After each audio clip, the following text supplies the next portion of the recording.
आपके साथ में कौन था आपके? Sir doctor Nida.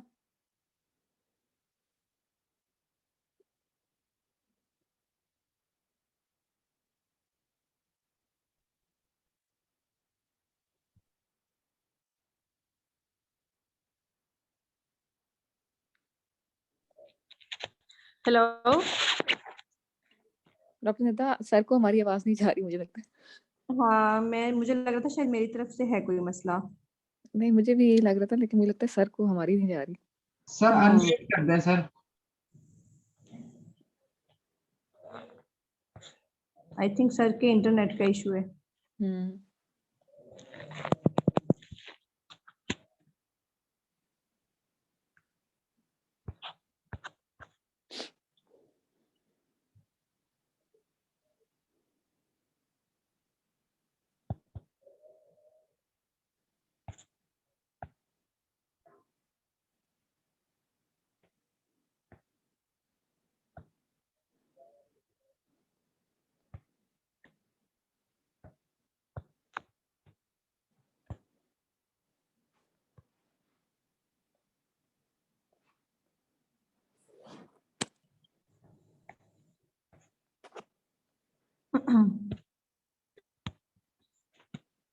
नेट का कुछ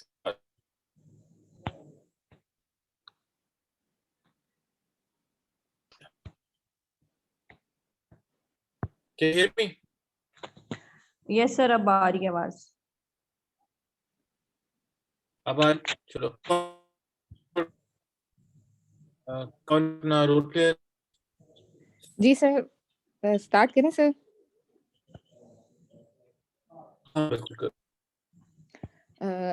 अस्सलाम वालेकुम। मेरा नाम डॉक्टर सैरिश है और मैं आज आपसे आपके मसले के बारे में कुछ सवालात करूंगी। क्या मैं आपका नाम जान सकती हूँ? वालेकुम अस्सलाम।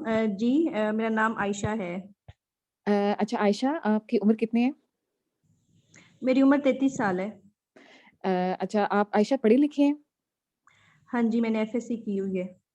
अच्छा, आयशा अभी आप सबसे पहले मुझे बताइए, आप किस मसले के साथ आई हैं? डॉक्टर साहिबा, ये मैंने एक अल्ट्रासाउंड करवाया है, तो उस पे मुझे इन्होंने कहा है कि आपका बच्चा छोटा आ रहा है तारीखों से, अच्छा, डेट अच्छा। से। अच्छा आयशा, मैं आपसे कुछ सवालात करूँगी ताकि मैं आपकी बीमारी के बारे में कुछ बेहतर जान सकूँ। आप मुझे बताएँगी आपको आखिरी दफ़ा माहवारी कब आई थी? मुझे आखिरी दफा 4 जून को आए थे पीरियड्स। आपको माहवारी तरतीब के साथ महीने के महीने आती हैं? हाँ जी, बिल्कुल ठीक आती है। अच्छा, आपको इसके अलावा कोई छोटे पेशाब का इन्फेक्शन या जिस्म पे दाने, जोड़ों में दर्द कोई ऐसा तो नहीं रहता? नहीं, ऐसा तो कभी कोई मसला नहीं हुआ। अच्छा, हमल आपको खुद से हुआ था या आपने कोई दवाई इस्तेमाल की थी? हाँ जी, बिल्कुल खुद से हुआ था। अच्छा, शुरू के अरसे के अंदर कोई ख़ारिश, नज़ला, ज़ुकाम, बुखार या कोई पानी पड़ना या खून तो नहीं पड़ता था? नहीं, बिल्कुल ठीक था सब कुछ। अच्छा, आप मुझे ये बताएँ कि आपने शुरू के 3 महीनों में फ़ौलाद की गोली इस्तेमाल की थी? हाँ जी, बिल्कुल की थी इस्तेमाल। आपने जो 12 हफ्ते के ऊपर एक अल्ट्रासाउंड करवाया जाता है, वो अल्ट्रासाउंड आपका हुआ था? आपने मुआयना करवाया था? हाँ जी, मैंने करवाया था, बिल्कुल ठीक था अल्ट्रासाउंड, मुझे उस वक़्त अच्छा, बताया गया। आपका जब आप मुआयने के लिए जाती थी, आपका कभी ब्लड प्रेशर चेक हुआ? Sorry, बीच में it was breaking up, so you have to restart from the beginning, please. जी सर। Sorry. अस्सलाम वालेकुम, मेरा नाम डॉक्टर आयशा है, मेरा ताल्लुक गायनी के शोबे से है। मैं आपसे कुछ सवाल करूँगी, मैं आपका नाम जान सकती हूँ? जी, मेरा नाम मिसेस आयशा है। अच्छा आयशा, आपकी उम्र कितनी है? मेरी उम्र 33 साल है। आयशा पढ़ी लिखी हैं आप? जी, डॉक्टर साहिबा, मैंने एफएससी की हुई है। अच्छा आयशा, मैं आपसे कुछ सवालात करूँगी। आपको आखिरी दफ़ा माहवारी कब आई थी? मुझे 4 जून को आई थी पीरियड्स आखिरी दफ़ा। माहवारी आपको तरतीब से महीने के महीने आती है? हाँ जी, बिल्कुल।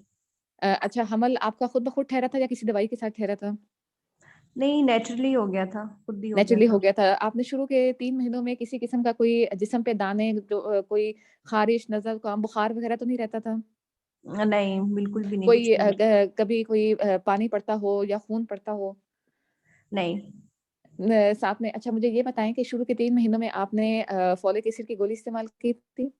हाँ जी, मैं लेती रही थी टैबलेट्स। 12 हफ्तों पे जो अल्ट्रासाउंड किया जाता है, वो आपका हुआ था शुरू के अंदर? हाँ जी, हुआ था, बिल्कुल ठीक बताया था सब कुछ उन्होंने। बिल्कुल ठीक बताया था। कभी आपका जब आप मुआयने के लिए जाती थी, आपका ब्लड प्रेशर कभी चेक हुआ?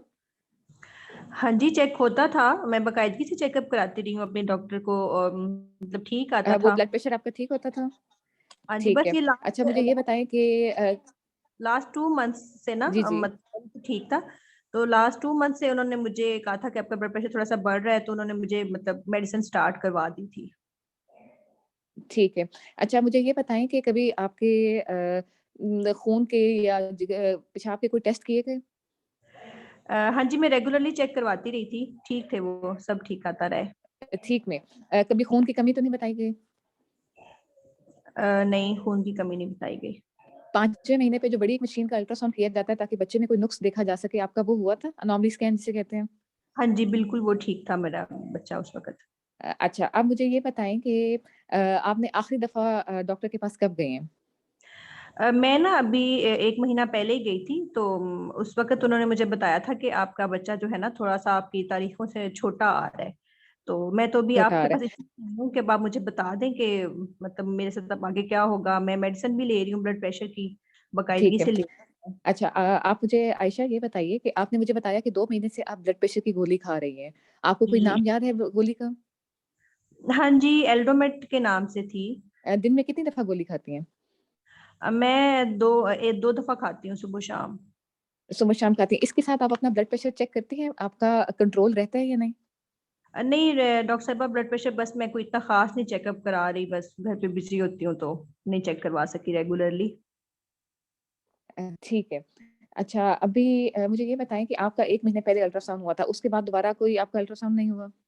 नहीं, उसके बाद नहीं हुआ। बस यही हुआ है जिस पे मुझे बताया गया कि आपका मतलब 8वां महीना चल रहा है ठीक और लेकिन बच्चा आपका छोटा ठीक आ है। रहा है। अच्छा आप मुझे ये बताइएगा इसके अलावा आपको साथ में कोई पेशाब का इन्फेक्शन, कोई जिस्म पे दाने, कोई उठते-बैठते वक़्त बेहोशी तो नहीं हो जाती? नहीं, ऐसा कुछ नहीं होता। सीने में दर्द या साँस तो नहीं फूल जाता? नहीं। बच्चे की हरकत ठीक है?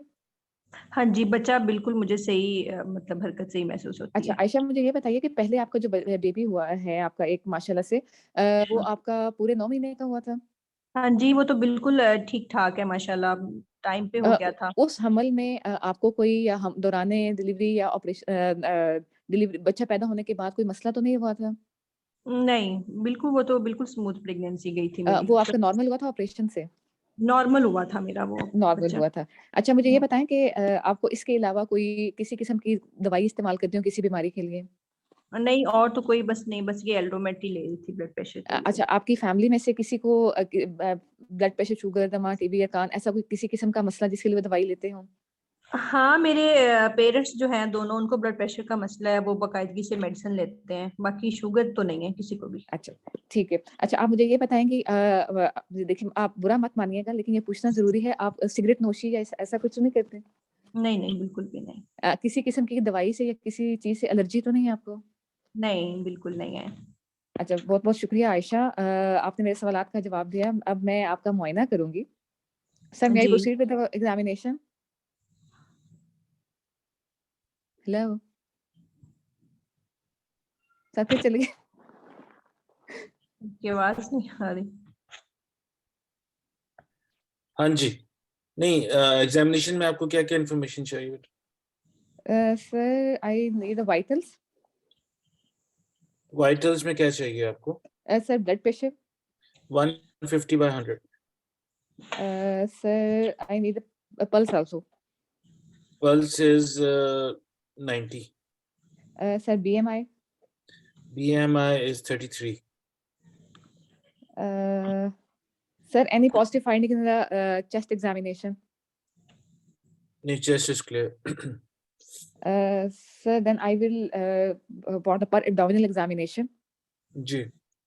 Sir, I will look for the on per abdominal examination. I will look for the symphysiofundal height. Male. 27 centimeter. Right, sir. And fetal heart sounds. Positive.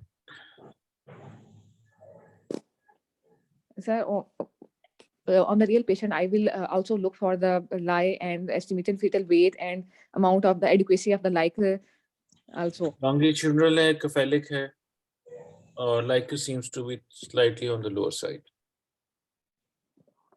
Right, sir. Sir, now I moved on investigations. Ji So investigations, I will look for along with the baseline investigations, including the complete blood count, blood group, hepatitis B surface antigen, and anti-hepatitis C virology. I will also look for the urine complete examination for the general appearance of the urine, and for the urine microscopy and cytology. After that, I will also look for. I will also advise the renal function test, including the serum creatinine levels. creatinine is 0.7 milligram ji sir. और आपने क्या चाहिए इसमें wire markers sir, negative है blood sugar जो है वो 80 है random sir, platelet count, HP and platelet count. 10.5 HP and platelet is 160,000. Sir, may I have the urine complete examination report? Urine में And प्रोटीन 2 प्लस है glucose negative है pulse sales 2 to 3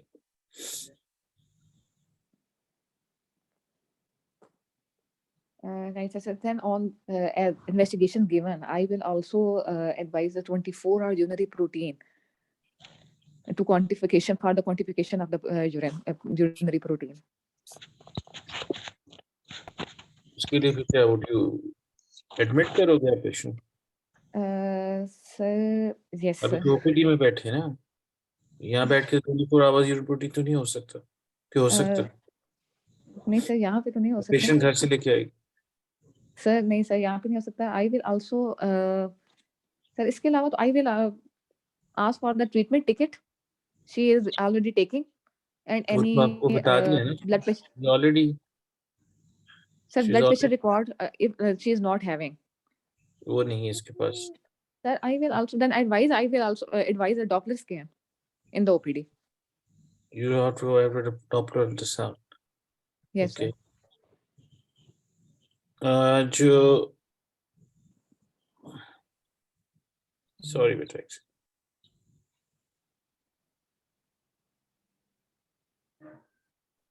I'm sorry.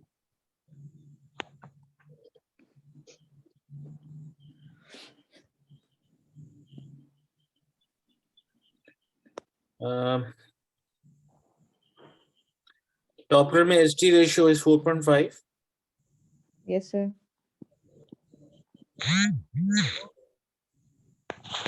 और with PI is 2 Yes, sir. with end diastolic flow present.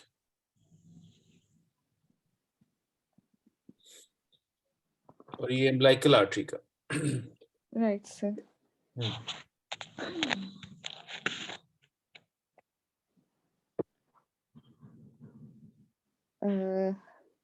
Sir, I will, on these findings, I will admit the patient for the fetal maternal surveillance. I will, after admission, I will advise for the her. I will advise the liver function test also, and I will ask for the collection of the 24-hour urine for the urinary protein quantification. Then I will plan the. I will advise the patient regarding the counsel the patient regarding the possible diagnosis and regarding the complications that can be present along to the mother due to hypertension and to the fetus. And I will advise the ductus venosus Doppler. My plan will be the ductus venosus Doppler. उसमें क्या देखना चाहोगे आप Sir, I will, sir, as the patient has a 30 weeks of gestation.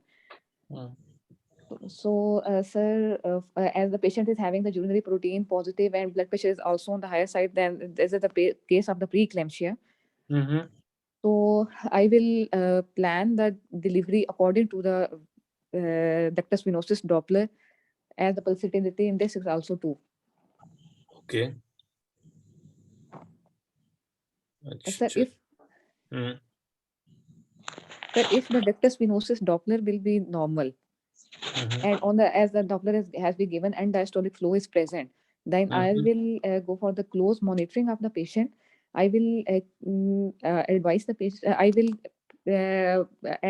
I will also look for the urinary protein quantification and blood pressure control. I will increase the dose of the Aldomet as she is already taking, and will maintain the blood pressure chart. If the blood pressure has been controlled and patient blood pressure is controlled and patient has a ductus venosus Doppler will be normal. So I will advise the patient for the follow up after controlling of the blood pressure for the twice for the follow up with blood pressure record twice weekly. And I will sir इसी तरह यही वाला बताना यहाँ पे मैं confuse होगी बेटा आपके 10 मिनट पूरे हो गए। जी सर अच्छा मुझे ये बताओ आपकी टास्क थी क्या?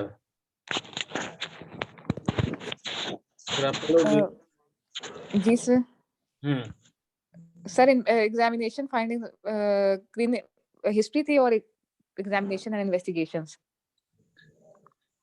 आपकी जो टास्क थी जो उसमें आई डोंट नो आपने जो उसमें इंस्ट्रक्शंस में कितनी पढ़ी कि नहीं पढ़ी। पहला उसमें 3 कंपोनेंट हैं उसके। जी सर एक रेलेवेंट क्लिनिकल हिस्ट्री, जी sir outline the management of her pregnancy, जी sir answer any questions that she may ask. जी सर ये 3 ही चीजें। जी सर मैनेजमेंट मैंने की जी सर इसमें आपने क्या क्या किया? सर मैंने तो हिस्ट्री और एग्जामिनेशन किया और मैनेजमेंट भी नहीं किया और कि कोई रेलेवेंट जो उसके क्वेश्चन से वो भी नहीं बताए तो इसका मतलब है कि अगर इसके 1/3 नंबर होंगे तीनों चीजों के, सर फिर तो फिर आपको तो हिस्ट्री में मैं चलो 3 में से 2 नंबर भी अगर दे दूं लेट्स सपोज, जी सर तो बाकी अगले में तो फिर अगर लेट्स सपोज मैनेजमेंट आपने थोड़ी सी टच की उसका लेट्स सपोज उसका 1 नंबर भी मैं दे देता हूँ। जी सर तो टोटल तो नंबर आपके बन गए 4 प्रॉब्ली कितने? 4 4 आउट ऑफ 10। जी सर तो 40% तो generally is not a passing. जी सर बिल्कुल तो बॉर्डर लाइन में भी नहीं आता, बॉर्डर लाइन भी 5 पे आता। जी सर तो मुझे आप ये बताओ कि इस पेशेंट में प्रॉब्लम क्या थी? सर आयु जी आर था प्री क्लैम्पशिया विद आयु G R it was preeclampsia, she is gravida 2 para 1, पहली उसकी एसवीटी है, जी सर ऐसा ही है ना? और जी sir gravida 2 para 1 at 30 weeks with at 30 weeks presents with preeclampsia and IUPR। yes sir अगर आप माइंड ना करो आप कहाँ की ट्रेनी हो? Sir Sargodha Sargodha, okay. ऐसा मरीज कभी आपके आउटडोर में आया है? जी सर क्या करते हो? सर एडमिट करते हैं पहले तो पहला का स्टेप जो है कि उसकी इस तरह की अगर हिस्ट्री है तो उसको पहला काम करते हैं एडमिट। जी वो सर भी आपने नहीं कहा उसे। जी सर वो तो मैंने ही कहा था ना किसी के वो प्रोटीन यूरिया, क्योंकि आपने 24 आवर्स यूरिन प्रोटीन पे चले गए ना आप। जी सर तो पहला काम ऐसा मरीज को जो हमने करना है कि एडमिट किया। एडमिट करके क्या करना है? दूसरा क्या ऑब्जेक्टिव होगा इसमें? सर दूसरा उसके बाद उसकी इन्वेस्टिगेशन इन्वेस्टिगेशन मैंने आपको सारी वही बताई हैं, इन्वेस्टिगेशन वही रहेंगी ना, वो आपको ठीक होगी है हमारी। जी अब सर एडमिट कर लिया, वो हमने इन्वेस्टिगेशन करा ली, अब अगला क्या स्टेप होगा? Sir monitoring we monitoring of what? Blood pressure and fetus yes, mother की और बेबी की मॉनिटरिंग। yes sir मदर की मॉनिटरिंग में क्या क्या? sir mainly for the control of the blood pressure and as the patient is having preeclampsia for any signs and symptoms of eclampsia prevention of मतलब multi organ involvement तो उसमें basically we will try to control the blood pressure, उसको monitor करेंगे उसके accordingly. और target हमारा क्या होगा उसमें, कितना लेके आना है ब्लड प्रेशर? सर 135/85 ठीक, 135 yes sir. पर ज्यादा नहीं? सर गाइडलाइन में लिखा should be less than, हम कब नॉर्मली टारगेट क्या होता है प्रेगनेंसी में to keep the blood pressure कितना? सर अभी जो रिसेंट नाइस गाइडलाइन है उसमें तो उन्होंने मेंशन किया हुआ है कि should be less than 135 by 85। चलो ये मैंने फिर नई वाली अभी नहीं पढ़ी, लेकिन चलो 135/85 ठीक है, that is fine. So diastolic should be less than 90 और जो है systolic should be less than 135। जी सर। चलो ठीक, टारगेट हमने ये अचीव कर लिया, वो हमने अचीव करना है फिर then by if required by changing her antihypertensive या उसकी डोज को एडजस्टमेंट करके। जी सर। बेबी की क्या होगी? सर बेबी के लिए CTG, kick, first of all kick count chart to the mother, and then the non-stress CTG. Non-stress CTG। 4 yes sir। हमने CTG बेबी के लिए करनी है और हमने मदर को फीटल के काउंट दे देना है। जी और क्या करेंगे? Sir then we will plan further regarding the Doppler scan for। चलो सर डॉपलर ये स्कैन में तो मैंने बता दिया आपको कि उसकी फाइंडिंग्स वो थी, लेट्स सर वही। अच्छा इस पे सर डॉपलर स्कैन पे अगर सर यही रहेगा then after maintenance then we will monitor the patient कि उसको आगे लेके चलेंगे हम बेटा इसमें मॉनिटरिंग के साथ। ओके, हमने 3 चीजें हमने कहा था कि इस पेशेंट में प्रॉब्लम क्या थी। मैं दोबारा सॉरी वापस जा रहा हूँ। एक अपने प्रीक्लैम्पशिया विद IUGR। With IUGR। तो IUGR में क्या करते हो आप? Why are you making your life so difficult? IUGR में और क्या करते हैं? मदर को क्या चीज देते हैं अगर IUGR आ गया है 30 वीक्स पे, ब्लड प्रेशर ऊपर नीचे हो रहा है, प्रोटीन यूरिया पॉजिटिव हो गया है? Sir steroids. Thank you very much. Role of steroid, और अगर जरूरत पड़ेगी, अगर आपको इमिनेंट डिलीवरी का प्लान है तो मैग्नीशियम सल्फेट एट 30 वीक्स। ठीक है सर। ठीक, इन दोनों चीजों को हमने मदर के लिए मैनेजमेंट प्लान के लिए आपने करना है। और इनके बाद then depending upon her course of progress के चीज का ब्लड प्रेशर कंट्रोल होता है नहीं होता, बेबी की ग्रोथ किस तरह होगी, कौन सी चीज आपने डेली करनी है, कौन सी चीज आपने वीकली करनी है, और फिर हम आगे उसको कैसे लेके जाते हैं। ऑल गो स्मूथली तो फिर प्लान ऑफ दी डिलीवरी क्या होगी। Can she have a normal delivery और C section will depend upon कि आगे इसकी प्रोग्रेस कैसे होती है। अगर हमने डिस्चार्ज करना है तो इसे कब डिस्चार्ज करना है, अगर हमने इसको हॉस्पिटल में ही रखना है तो कब तक हमने हॉस्पिटल रखना है। ये 4-5 मोटी चीजें हैं जो we have to cover before we complete the management plan. और इसके बाद अगर जो उसके क्वेश्चंस आपके जो रह गए थे, अगर इसमें से वैसी मेरे नहीं ख्याल था कि इसमें कोई ऐसा सवाल रह जाएगा। अगर कोई क्वेश्चन उसके और रह जाते हैं तो in the end you will ask कि कोई और आपका क्वेश्चन तो नहीं है। इसमें जब वर्सनिंग कंडीशन होगी तो आपकी इंटरवेंशन जल्दी हो जाएगी, नॉर्मल रहेगा सब कुछ तो then you plan to deliver that at the time. आप जब भी कहोगे जी 36, 37, 38 weeks depending upon the patient condition और आपकी हॉस्पिटल की न्यूनेटल फैसिलिटी के। राइट। इसमें मुझे बताओ कौन सी ऐसी रॉकेट साइंस थी जो हमने अब तक नहीं सर, वो मैं खुद कंफ्यूज हो गई। कोई रॉकेट कंफ्यूजन किस बात की कंफ्यूजन हुई मुझे ये बताओ ना आप। सर बस पता Why नहीं। are we leaving the simple things apart and you going into मतलब क्या मुझे नहीं पता कि प्रोटीन अपना सॉरी प्रीक्लेम्शिया वाला जो पेशेंट आता है क्या सबसे पहले आप उसको 24 आवर यूरिन प्रोटीन करते हो? नहीं सर, वो मैं सीक्वेंस में बस बोलती कि मैं देखे नहीं पेशेंट को। देखो एग्जाम में द ओनली ऑब्जेक्टिव इज सब चीजें सबको पता है कि आपको आती हैं, उसको ऑर्गेनाइज किस तरह करना है।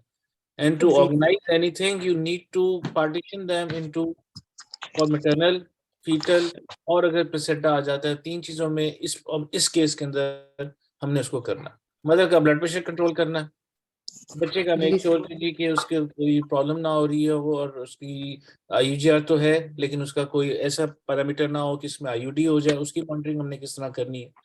प्लेसेंटा के लिए हमें देखना है कि जी उसका जो ब्लड फ्लो है वो कितना ठीक चल रहा है कि नहीं चल रहा, या उसमें अगर रेजिस्टेंस आ रही है तो फिर हम आगे कैसे चलेंगे। Why is that so difficult to manage? और ये हम एक दफा नहीं, मेरा ख्याल है अगर आपकी ट्रेनिंग कंप्लीट होगी हो तो 1000 अगर नहीं है तो कम से कम 500 दफा तो आपने ऐसा पेशेंट मैनेज किया होगा, और अगर किया हुआ है तो उसमें हमने कुछ चीज गलत नहीं की। सर बस ऑर्गेनाइजेशन में गलती होगी, वो मुझसे यही जब ऑर्गेनाइजेशन आपने जो करनी है, जब भी आपको कोई भी क्लिनिकल सिनारियो होता है, जब भी क्लिनिक, ये तो मैं सोच रहा हूँ कि मैं बार बार बोलने की बजाय ना अपनी हर क्लास में रिकॉर्ड कर लूँ कि जब आपको क्लिनिकल सिनारियो मिलता है उसके पहले 2 minute are the most important one, जिसके अंदर आपने यही 4 चीजें लिखनी है कि जी प्रॉब्लम्स क्या क्या हैं, इसका हाइपरटेंशन है, IUGR है, और अगर ये लिखते हैं, और उसके बाद आगे इसकी मैनेजमेंट में हमने क्या क्या करा। उन्होंने तो आपको उसने बता दिया कि आपने इसकी मैनेजमेंट करनी है, पहले हिस्ट्री लेनी है, रेलेवेंट हिस्ट्री लेनी है, फिर आपने मैनेजमेंट प्लान करना है, और आपने उसका कोई क्वेश्चन है उसके जवाब देने हैं। और वो जो अगर 3 टास्क हैं, उन 3 टास्क को भी आपने डिवाइड करना है इनटू 10 टाइम। दिस मींस कि एक उसमें से टास्क जो है, जिसमें एक जो टास्क है उसमें से आपने एट एन एवरेज 3-3 मिनट उस चीज को देने। मे बी आखिरी वाला जो क्वेश्चन है, आंसरिंग द क्वेश्चन, उसको आप कम टाइम भी दे सकते हो। तो पहले 2 टास्क को आपने 4-4 मिनट के अंदर इसको कंप्लीट करना है। अब मैं अगर आपकी जगह हूं, मैं तो स्टॉप लॉस लगा के 4 मिनट में मैंने हिस्ट्री के कौन से क्वेश्चन पूछ लेने हैं पेशेंट से related to this hypertension and IUGR, वो मैं लिख लूंगा। और उसके बाद उसकी मैनेजमेंट प्लान में एक उसका जिस तरह टेम्पलेट्स होता है, या एक क्या कहते हैं ड्रॉ होता है कि जी पेशेंट आया, उसका ब्लड प्रेशर इतना था, 150/100 आपको बता दिया गया, तो अब मैंने इसको क्या करना है, मैंने इसे एडमिट करना है, उसका ब्लड प्रेशर कंट्रोल करना है। ये उसकी डेली मॉनिटरिंग होगी, ये इसकी आवरली मॉनिटरिंग कर रहा है शुरू में, ये इसकी वीकली मॉनिटरिंग हो जाती है, ये बाई वीकली होगी, कब तक एडमिट रखेंगे, कब डिस्चार्ज करेंगे, और उसके बाद इसका डिलीवरी प्लान कब तक हमारा हो। That will kind of sum it up or simple. तीसरा जो इन्फॉर्मेशन आपको दे दी गई है उस पे सिनारियो के अंदर, वो आपने दोबारा मरीज से नहीं पूछनी, सिर्फ रिकन्फर्म करना है कि जी आपने जैसे जाके, अगर आई डोंट नो इसमें इसका नाम इन्होंने बताया हुआ था कि नहीं बताया हुआ था। सर खुद से पूछा था, आयशा। नहीं, आपको क्लिनिकल सिनारियो में दिया हुआ था इसका नहीं, नाम? नेम नहीं था sir. You are about to see a patient missus Ayesha, ये आपको इंस्ट्रक्शन दी हुई है बेटा। देखो अगर आप ठीक तरह नहीं पढ़ोगे तो फिर ये होगा, who has been referred to you by a local practitioner as her baby seems small for dates on recent ultrasound, she is at 30 weeks of gestation। ये इंफॉर्मेशन आपको दी हुई है। हाँ, इसको रिकन्फर्म आप जरूर करोगे उससे कि जी आपका नाम आयशा है और आपको किसी डॉक्टर साहब ने भिजवाया है क्योंकि आपका उनको अंदाजा शक पड़ा है कि अल्ट्रासाउंड पे कि बेबी आपका छोटा है। ये अगर आप उर्दू में करोगे तो वो कह देगी हाँ जी, फिर then from that you move on. Sir इसमें हमने हाइपरटेंशन को भी कवर करना है, IUGR भी कवर करना है, तो हमने दोनों के क्वेश्चंस पूछने हैं। यस ऑफ कोर्स,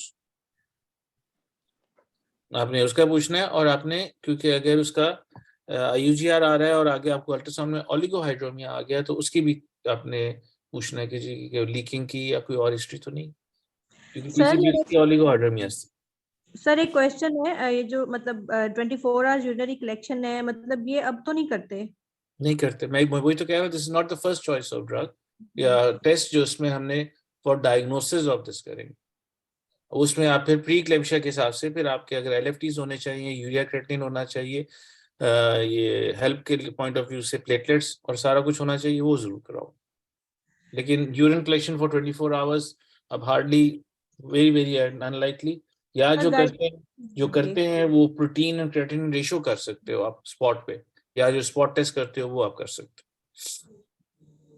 और सर मेरा इसमें एक और क्वेश्चन है कि सर जैसे ये पेशेंट 30 वीक्स पे है, तो वो जो गाइडलाइन भी है उसमें भी यही लिखा हुआ है, जो फ्लो चार्ट बना हुआ है कि ऐसे पेशेंट का हमने डक्टस वेनोसिस पे डिसीजन लेना है ना। ठीक है, तो अगर चाहे नॉर्मल भी आ जाता है लेकिन आपके पास IUGR आ रहा है और इस तरह से लाइकर भी कम है, तो फिर हमें 32 वीक्स पे इंटरवेंशन कर देनी है? नहीं, दैट विल डिपेंड अपॉन, देखो 32 वीक्स पे इस पे सबसे इम्पोर्टेंट बात है, दैट विल डिपेंड अपॉन कि आपकी न्यूनेटल फैसिलिटीज कैसी हैं। ठीक ठीक। या आप उस टाइम आप उसको रेफर करोगे हम्म। टू एनी प्लेस जहाँ पे वो हो सके, या फिर आपकी अगर अच्छी सर्विसेज है फिर then you will wear out the chances of के उसकी benefit to the baby and to the mother. ठीक है सर। आप देखो ना, किसी आप पेरिफेरी में बैठे हुए हो जहाँ पे नर्सरी है ही नहीं, जी वहां पे 32 वीक का बेबी निकाल के क्या करोगे आप? जी सर, ठीक है। ठीक है ना। लेकिन क्योंकि ये हम नॉर्मली जो हमारे लॉन्ग केस होते तब बात किया करते थे, लेकिन इसमें भी आपकी न्यूनेटल फैसिलिटी अगर अच्छी होगी, आप वहां पे कह दोगे तो फिर हम इसको डिलीवरी का प्लान कर लेंगे। फिर अगली वही सवाल की डिलीवरी हमने सेक्शन करना है कि हमने नॉर्मल करनी है, वो एक उसी हिसाब से फिर आपसे असेसमेंट, उसका बिशप स्कोर और उसकी सारी चीजें लाए, सब कुछ देखने के बाद करो।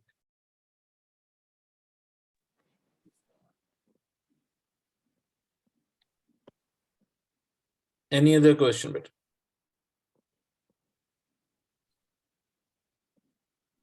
सर तो फिर इसको कैसे मतलब हम बताएंगे ना, जैसे अगर डक्टस वेनोसिस डॉपलर 32 पे कहते हैं, प्री क्लैम्शिया अगर सिम्टोमेटिक है, उसके साथ 6 फीचर्स हैं, अगर वो जैसे नॉन रीअश्योरिंग या सैड्स का ड्रॉप होना या रिवर्स एंड डायस्टोलिक आर्टरी का या एबनॉर्मल का होना, 7 इंडिकेशंस लिखी हुई है।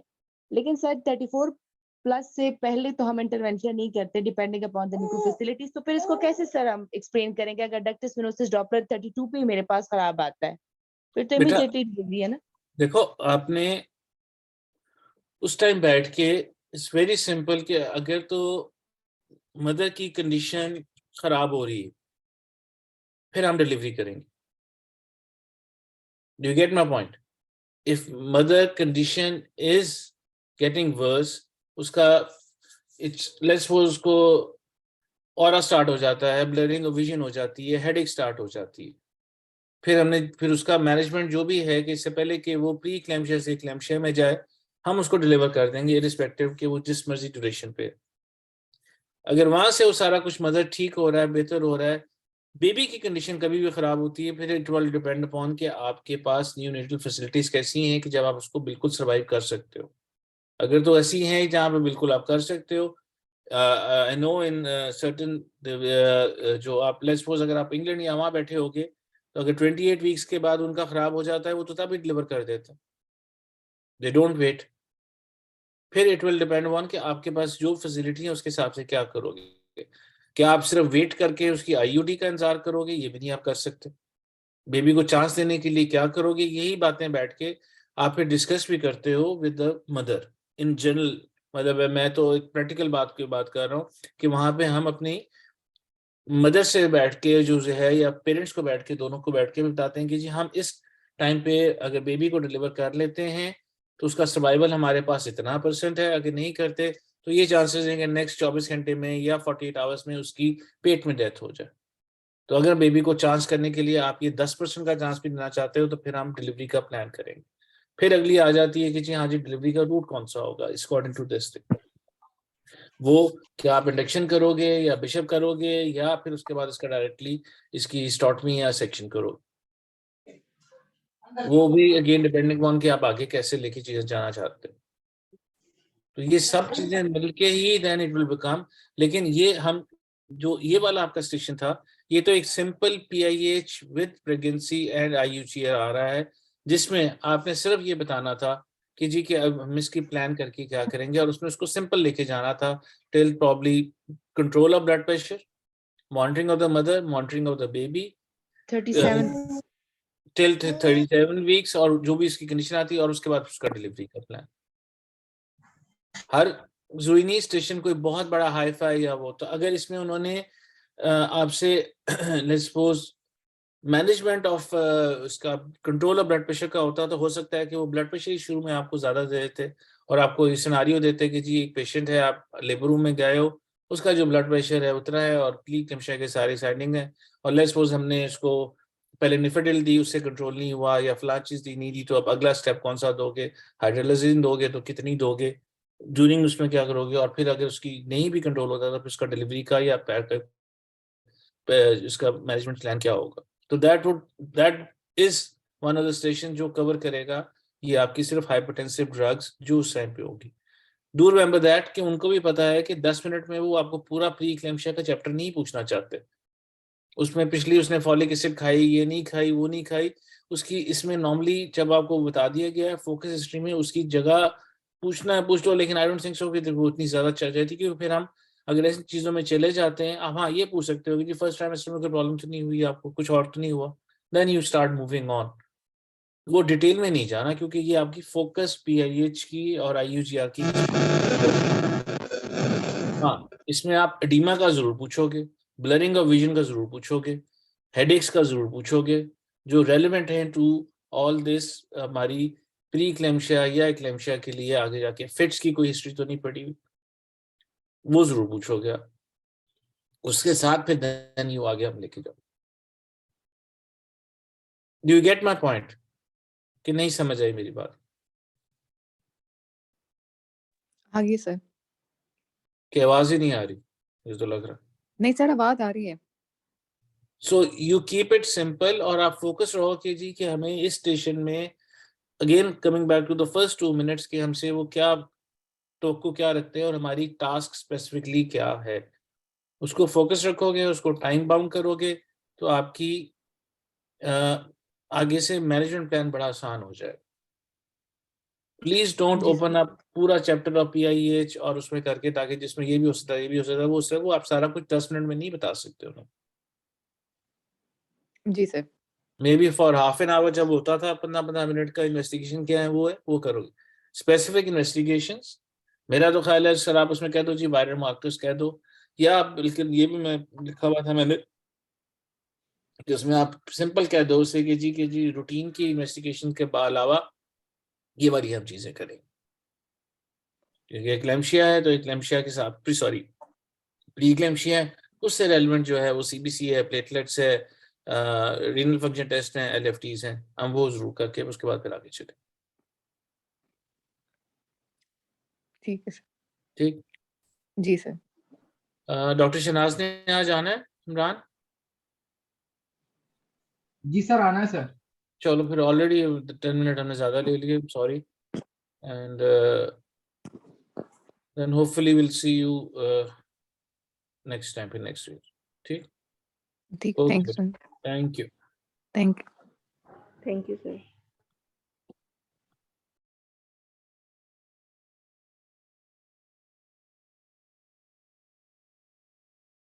हेलो, अस्सलाम वालेकुम डॉक्टर सैरिश, आपने ये डक्टस वेनोसस डॉपलर के बारे में उसको क्यों प्रेफर किया था? पहले ना आती हूँ मैं। देखिए, ये जो होता है ना डक्टस वेनोसिस डॉपलर, ये तब कराते हैं अगर आपका डॉपलर बिल्कुल ठीक आए, और उसमें फिर आपने देखना होता है कि बेबी प्री टर्म है, तो आप डक्टस वेनोसिस करा के देख लेते हो, उसकी कोई खास सिग्निफिकेंस नहीं है। अगर वो खराब आता है तो फिर आपने 37 वीक्स पे उसको आपने डिलीवर करना ही करना है, और अगर नॉर्मल आता है ना तो फिर भी आपने 37 वीक्स पे उसको ऑफर करनी है। वैसे